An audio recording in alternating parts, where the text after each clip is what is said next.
Salut les kikis! Et oui, Julien, tu vois bien, ton Summit est enfin fini. Un des chantiers les plus longs, je crois, de l'histoire du garage. Et je m'inquiète un peu pour le camion Tamiya, du coup. Tonton nous a envoyé une caisse avec un Summit plus une tonne de pièces. Il a dit tu tapes dans les pièces pour préparer si tu as besoin d'un engin de tombola. Donc on a pu préparer le Summit que j'avais là. Et ensuite, il fallait finir cet engin.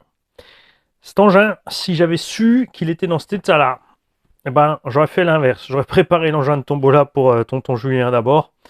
Et ensuite, on aurait fait l'engin de tombola avec toutes les belles pièces qu'on pouvait encore avoir pour en faire un. Parce que c'est une épave dégueu. Tout simplement qui est arrivée là. Bricolé de tous les côtés. On va venir dessus du délire. Enfin, du délire. Mécaniquement RC parlant, hein, on va pas non plus exagérer. Et plein de solutions bizarroïdes qui n'étaient pas lieu d'être. J'ai donc enfin fini ce Summit, il fonctionne. Tonton Julien au départ s'est dit ouais on va faire un petit Summit custom, préparation RC Garage, mais vu l'état de l'engin, j'ai dit laisse tomber, on le remonte, on le fait fonctionner, point barre. C'est pas la peine d'investir des ronds dans un engin comme ça parce que le châssis, même après nettoyage, reste dégueu. Il y a plein de pièces comme dit qui ont été bricolées. Alors si c'est pour changer les bulkheads, enfin là on les a changés, mais je veux dire, on a pris des occasions, mais mettre des bulkheads neufs, de la visserie neuve, des roulements neufs, du machin, du bidule, à la fin laisse tomber. Tu achètes un Summit occasion en bon état et en ce compte-là on prépare un Summit occasion en bon état, mais celui-là ça vaut pas le coup. Donc on l'a remonté avec pas tout ce qu'il y a de mieux, parce qu'on a laissé des pièces neuves là quand même. J'ai pris toutes les pièces qui fonctionnent. Parce que, comme dit, il n'est pas en super état, c'est pas la peine de mettre deux trois pièces neuves à droite à gauche. On a mis d'abord les pièces, quand elles seront cassées, tu pourras toujours repasser sur les neuves. Bien, il te restera à fixer après livraison l'avant, l'arrière, c'est tout. Tu as toute la caisse de pièces de rechange avec, sauf les deux trois pièces qu'on a piquées pour faire le Summit Tombola. On va profiter de ces vidéos pour venir justement à cause de ces bidouillages qu'il y avait dessus là sur deux trois choses sur la détail du Summit, spécifiquement par rapport au Summit, parce que plein de gens à l'époque il y avait le REVO 1 et le Summit étaient persuadés que c'était les mêmes machines, mais il y a quand même des différences significatives dessus et il y a des pièges à cause de ça précisément. Et la lumière est ouverte parce que c'est green, c'est super green. Le Summit est fini. Bien. Alors, d'abord, les pièces GPM, tu évites. En RC, tu prends pas un GPM. Si tu veux faire de la déco et de faire une machine assemblée full alu, machin, pour dire que c'est alu, ouais, vaut mieux du bon plastique que de l'alu de merde. Ces bras font 8 mm à 1 cm par endroit.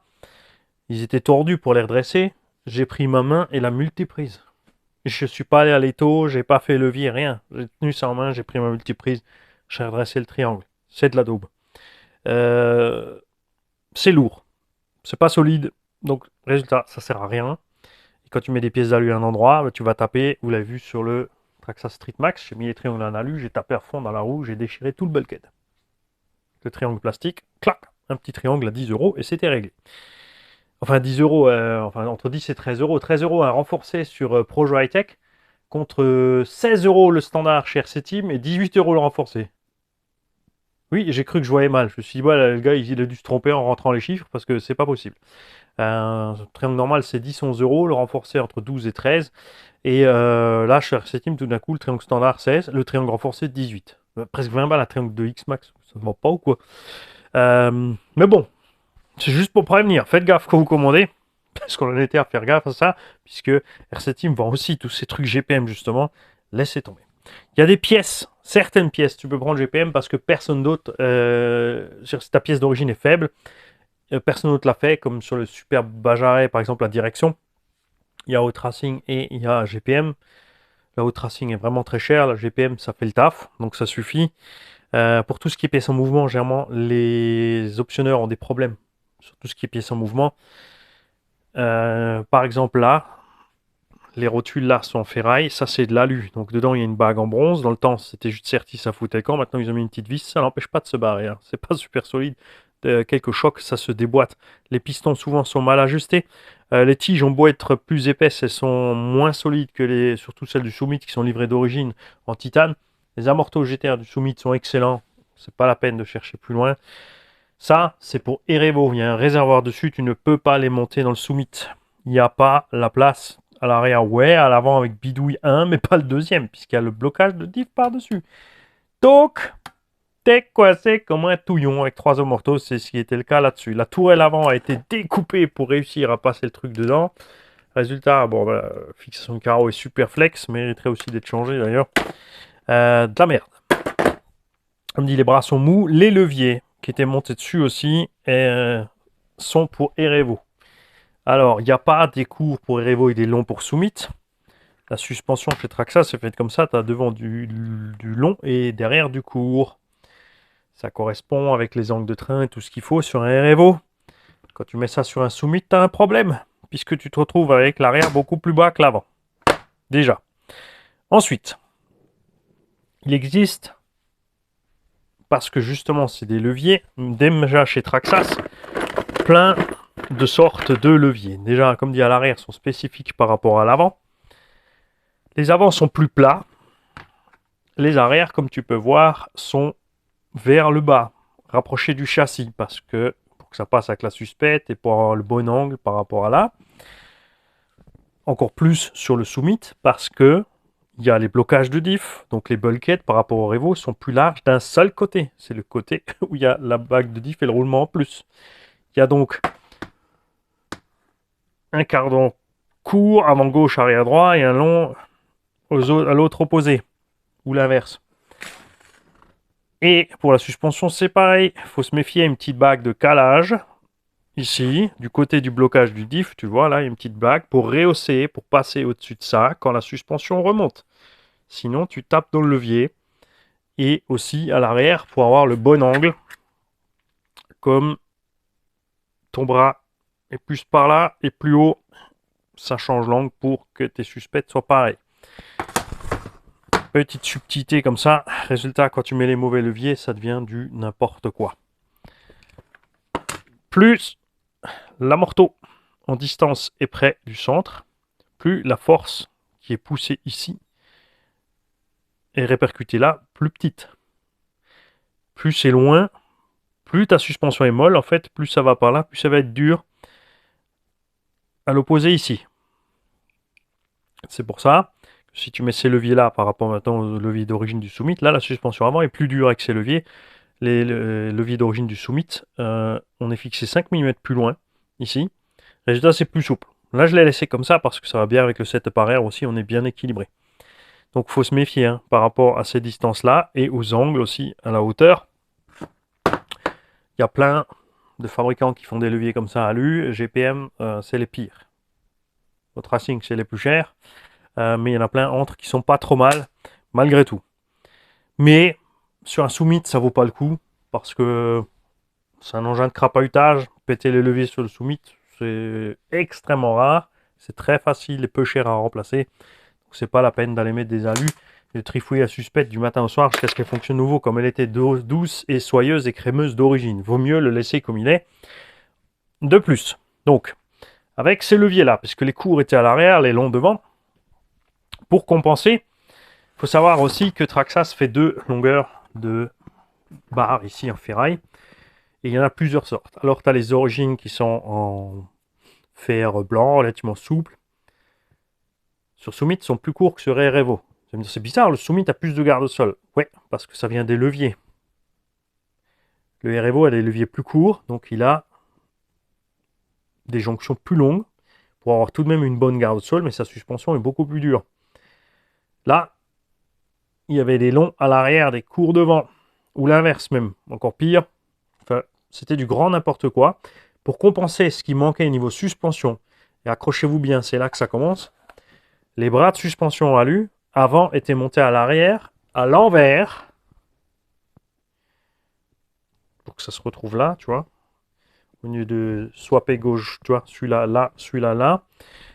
Pour gagner en plus la courbure, pour récupérer de la garde au sol, avec les leviers plus longs, les cantilevers plus courts, etc. Blabla. Et tout ça, ça sert à rien. Parce qu'il suffisait de remettre la config d'origine pour se retrouver avec une garde au sol maximale. Si tu prends ton Summit d'origine et que tu mets tes leviers ici, la garde au sol est au max, tu peux pas plus parce que tes rotules touchent ici les portes fusées. Tu es en butée physique ici, en mouvement de pièce. Comme ta direction est aussi en butée physique quand elle va toucher là, à droite et à gauche. Donc tout ce bricolage n'a servi à rien à part faire une suspension complètement foireuse. Donc on est revenu sur les amorteurs d'origine, on a mis les leviers d'origine à l'arrière parce que ça allait n'importe quoi, on a mis 4 leviers, 4 push rod, donc des tiges de liaison à la même longueur. Devant, j'ai laissé le levier GPM parce que comme dit c'est un peu plus court, ça raffermit un peu l'avant. Perso sur le Summit, moi j'aime bien utiliser par exemple si j'utilise j'ai de la lumière ou n'importe quoi dessus, je rajoute une batterie de réception sur la tourelle devant, ça me rajoute un peu le poids vers l'avant. Du coup, c'est pas plus mal si c'est un peu plus ferme de l'avant. Beaucoup font l'erreur aussi sur les engins comme ça de franchissement, d'aller mettre le tarage au max pour que l'engin soit haut. C'est pas parce que tu es haut qu'il passe mieux, il va se renverser beaucoup plus vite s'il est haut. Il faut que ton engin larve au sol comme une limace en fait. Il faut que ta suspension soit molle, par contre il faut que tes amortos puissent relâcher la roue pour tomber dans l'ornière, pour justement chercher le sol et pas l'inverse. Quand tu vas frotter en dessous, de toute façon les roues vont tomber, donc tu vas garder de la motricité, ça va aller. Faut penser aussi que si tu as trop de débattement quand tu fais beaucoup de montées, c'est que le nez va monter trop haut, ton engin va basculer. Donc, pour ceux qui font beaucoup de montées, en général, ils ont une suspension un peu plus ferme et un débattement avant limité pour que l'engin reste collé à la pente. Tu vois, si ta pente est comme ça, et ton engin, sur un Summit, si tu le prends d'origine, comme il est réglé, quand tu accélères, tu as le cul qui tasse à mort et l'avant qui relâche. Il est comme ça déjà sur le plat. Quand tu es en pente, tu vois où est le problème. Donc soit tu laisses l'avant à mort, soit tu modifies tes suspects. Après, c'est évidemment pas facile de trouver un milieu à tout ça pour ne pas s'amuser à changer tes réglages sans arrêt. Moi, j'avais trouvé ma zone de confort. Vous avez vu dans la pente où le Rift passait, le Fox, tout ça. Tous ces engins avaient un peu de mal à passer certains endroits. Le Summit, là-bas, j'arrive à tout faire avec. Il passe partout. Évidemment, c'est sa largeur qui l'empêche de baigner par rapport aux autres et qui posait problème dans les passages serrés. On ne peut pas tout avoir.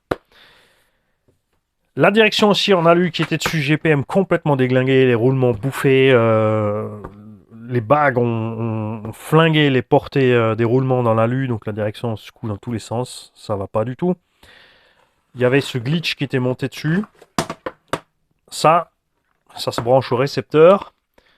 C'est tout simplement un petit condensateur qui permet, au moment où tu utilises des cerveaux balèzes, ou beaucoup de cerveaux, plus l'éclairage, le ventilo et le machin, quand tu braques à fond, ou quand tu as une demande brutale de force du cerveau, comme ça tire sur le récepteur qui est relié au bec du vario, pour pas que le bec s'effondre, tu as ça dedans. C'est la même chose qu'ils utilisent sur les batteries pour les speedruns, les machins, les engins qui consomment beaucoup de courant, les power packs, comme ils appellent ça, pour empêcher tout simplement cet effondrement du voltage au moment où la demande arrive brutalement.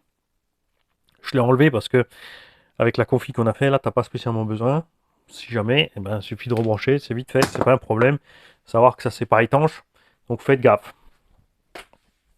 Ensuite, on avait donc un gros bricolage au niveau du récepteur. Souvenez-vous, le câble ici coupé avec un câble qui partait là, l'autre là, machin, bidule, pour récupérer le bec.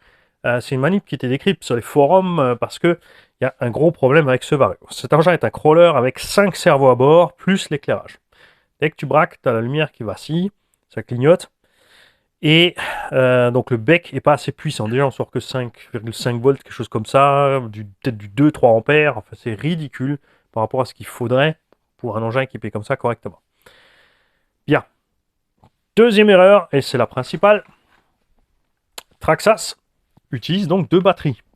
Mais sur ce variateur charbon, il y a une seule des 2 batteries qui alimente le bec interne. Donc, ce fait que si tu branches une batterie là, tu peux allumer, tu auras la réception, mais pas de propulsion, parce que la propulsion n'aura pas assez de jus. Le pont de la propulsion est coupé, par contre, il y aura de la réception. Tu branches ta deuxième batterie, tu as tout. Bien.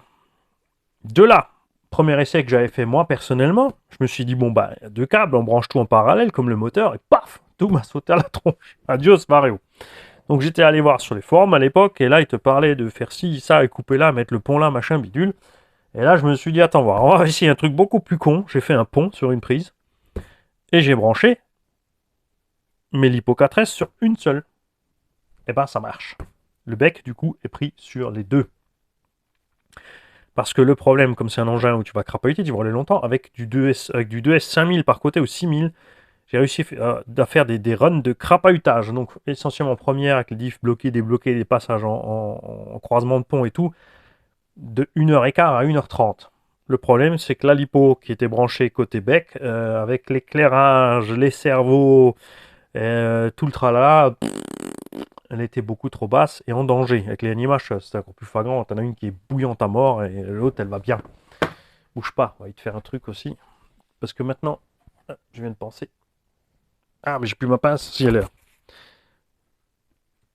Vous allez me dire si ça change quelque chose. Parce que vous avez vu, là, on avait des clignotements au niveau de l'éclairage. Toujours encore, hein. C'est quand je mets là dessus, ça va. C'est mieux. Oui, on va faire une petite casquette au téléphone pour éviter les vacillements de lumière. Maintenant qu'on est content avec le son, on va attaquer la lumière. Bien. Donc voilà, c'est tout simple. Tu soudes le plus et le moins d'une des deux prises ensemble et pas n'importe laquelle. Tu vois, il y a un moins à l'extérieur, il y a un plus à l'extérieur. L'autre est pris à l'intérieur ici. Et ben c'est cette prise qui a le plus à l'intérieur que tu vas chanter. Donc tu n'es pas obligé de souder, hein, tu peux mettre juste un pont. Et de l'autre côté, là maintenant je suis parti sur une prise, parce que ça permet un tas de choses. Alors, avec une prise, tu peux mettre une 2S d'un côté, si tu veux que crapahuter, 2S suffit, tu peux mettre une 3S. Tu peux passer sur un pont en parallèle, pour mettre 2x2 ou 2x3. Tu mets 3S 5000, tu retrouveras 3S 10 000 là-dedans. Il y a des 3S 9000, donc ça te ferait du 18 000. Ou tu mets un cordon en série pour passer en 2x2S, hein, standard, tout simplement. C'est aussi simple que ça. Il n'y a pas besoin de bidouiller, de couper là et de traficoter là, tu touches à rien. C'est bon. Et on avait bon, quelques petits pignons pétés là, ça on a réparé. Les cardans d'origine c'est bon. Les centraux c'est bon. Les diffs sont bons. Un seul cerveau, c'est du combien ça? 30 HV. Donc 30 kg. Il prend 7,2 mais il a que 6 volts, donc il doit faire un petit 25 kg, mais ça suffit. Hein, je vais mettre la radio en route. L'engin en route. Ce vario, pour ceux qui en ont qui se posent la question, se règle au niveau d'une autre comme tous les VXL. Tu appuies sur le bouton on, tu attends que ça soit rouge. Au moment où c'est rouge, tu lâches. Il va clignoter une fois, tu vas mettre plein gaz. Il va reclignoter, tu vas mettre frein à fond. Il va clignoter rouge. Ensuite, il va clignoter vert. Quand il est vert, tu mets frein à fond, tu lâches. Et tu as initialisé le neutre. Et c'est là qu'est le gros piège. Parce que si maintenant je lâche au premier, je suis en mode neutre. Alors que les modes de programmation du vario viennent après. Mode normal. Mode sans marche arrière. Mode 50%. Je lâche, là il est en mode normal. Si tu lâches à 3, il est en mode 50%. Si tu lâches à 2, il est en mode sans marche arrière. Bien.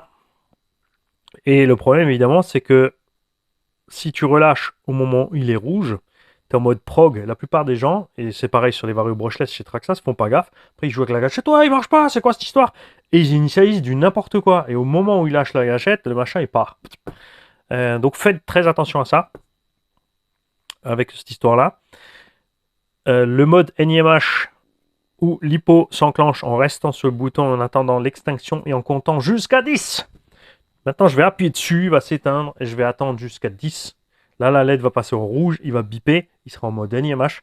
En vert, il est en mode LiPo. Donc là,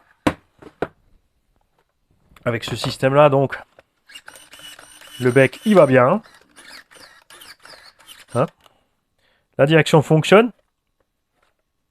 On a ici première vitesse ou deuxième vitesse. Là, c'était la 2. Et là, c'est la 1. Tu vois la vitesse de rotation des roues. Alors, avec ce moteur, ce qu'il faut savoir, c'est que Traxxas te préconise de partir en front. Tu accélères, tu lâches les gaz, tu passes la 2, tu reprends les gaz. Avec le moteur charbon, tu peux partir en 2, mais l'ampérage va grimper. Tu vas cramer les charbons beaucoup plus vite et tu vas consommer beaucoup plus vite tes batteries. Tu vas tout faire forcer. C'est pour ça qu'ils te disent de faire ça. Tu ne rétrogrades pas quand tu es lancé à fond de 2, si tu lâches tes gaz, tu claques la prums et tu reprends tes gaz ou n'importe quoi, tu vas exploser le transfert dans la boîte. Donc ça, tu fais pas, tu t'arrêtes en 2, tu repasses la 1, tu repars. Ou alors tu freines suffisamment dans ta pente, tu passes ta prums tranquille. En douceur, ça va. En brushless, il n'y a pas de souci, tu mets ton moteur brushless, je parle d'un vrai moteur de 4274, là tu peux partir en 2, t'arrêter en 2, tu fais comme tu veux, il n'y a pas de problème. Mais avec le charbon, faites gaffe à ça. Tu as donc les blocages de diff. Je vais tenir ces trous. Ça. Je verrouille mon diff avant. Pourquoi toujours l'avant? Parce qu'on ne pas eu temps, tu as besoin principalement de l'avant d'abord. Si tu verrouilles l'arrière d'abord, ton cul va glisser à la pente et tu vas franchir rien du tout. Et là, tu vois, j'arrive plus à le tenir, il est verrouillé. Hein. Regarde. Je déverrouille. Tu vois là? Ah bah non, tu vois pas, mais dis quelque chose aussi. Regarde. Là, il est déverrouillé, j'arrive à le tenir. Je vais le verrouiller. J'arrive plus. Tu vois? Pardon, c'est l'autre. Et pareil pour l'arrière. Donc, quand ton arrière est verrouillé, l'avant est toujours déjà verrouillé. Pour ceux qui veulent plus de précision, ils changent de radio et puis ils se séparent l'avant de l'arrière. Comme ça, ils sont tranquilles. Hein. Méfiez-vous. Donc, à l'avant, les deux vers l'avant sont toujours verrouillés. Si tu roules en 2, assure-toi toujours que ton levier soit là. Il existe une manip.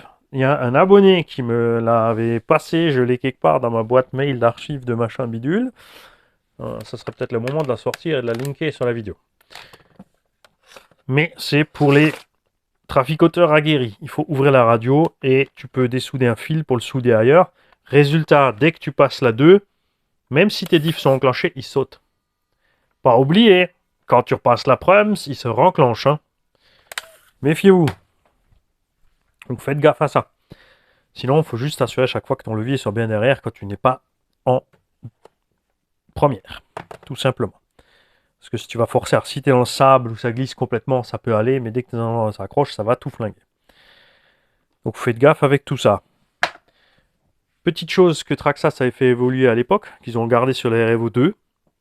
Ici, il y a des petites bagues métalliques autour, parce que tout le monde s'est demandé comment ils font pour avoir des petites chapes comme ça qui explosent pas, ou des rotules qui sortent, comme chez Arma où ça pop toujours dehors. Là, ça pop moins souvent dehors. Revers de la médaille, t'arraches le filetage du triangle. Tu peux pas tout avoir. Là, il y a les triangles alus. Donc là, c'est la chape qui va souffrir. Nouveau. À voir. Après, je sais pas pourquoi ils n'arrivent pas à le faire, puisque que ce soit Traxxas, Coralie ou Arma, puisque Obao, Techno, Mugen, pas de problème de rotule qui se dépop. Il faudrait qu'ils aillent voir par là-bas, je ne sais pas. Particularité aussi en plus du Summit, à cause de ces boîtiers différents, sur les Revo, tu peux régler ton angle de chasse devant, pas sur le Summit, c'est fixe, puisque le triangle ici, tu vois, comme il y a le système de verrouillage, le triangle est capturé devant. Ça, c'est ce que tu trouves sur les Revo. Tu as un jeu. Mais là, c'est une cellule. D'un côté, c'est une demi-cellule de Revo, et de l'autre, c'est une spécifique pour le Summit. C'est pour ça, ils n'ont pas fait deux spécifiques en bourrant le plastique, là, donc ne te pose pas la question pourquoi c'est comme ça, c'est normal. Ici, il faut mettre 4 cales pour pas que ton triangle se balance d'avant en arrière. Comme dit, tu fais gaffe parce que toutes les suspensions qui se montent sur le Revo ne se montent pas sur le Summit parce qu'il y a ce verrouillage, tout comme le support de suspension avant qui est différent sur le Summit par rapport à celui du Revo. L'arrière, c'est le même, mais pas l'avant parce qu'il y a aussi cette petite vis justement là-dessus pour fixer ce verrouillage. On a les leviers donc qui sont plus longs. Sur le Revo, on avait du 90, là c'est du 120 en débattement. C'est écrit dessus Long Travel.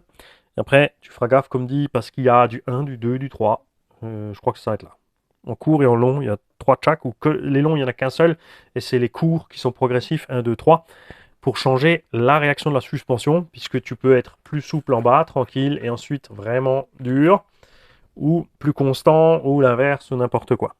C'est l'avantage des cantilevers. Ça offre plus de possibilités de réglage par rapport à un amorto qui est monté entre le triangle et la tourelle. Là-bas, tu pourras changer que l'angle de l'amorto par rapport à la suspension. Alors que là, peux changer la progressivité et le débattement et la réaction. Tu peux influer sur cette longueur, et ça fait énormément. Et en plus, tu peux quand même changer ici. Hein. C'est là la différence. Et je crois que c'est tout.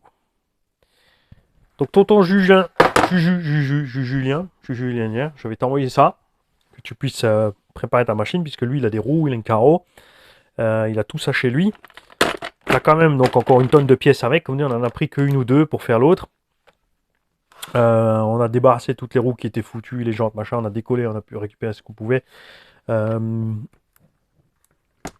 tout ça. Comme dit, si tu roules avec deux batteries, il suffit de mettre un câble en série. Et je crois qu'on est bon. Ouais.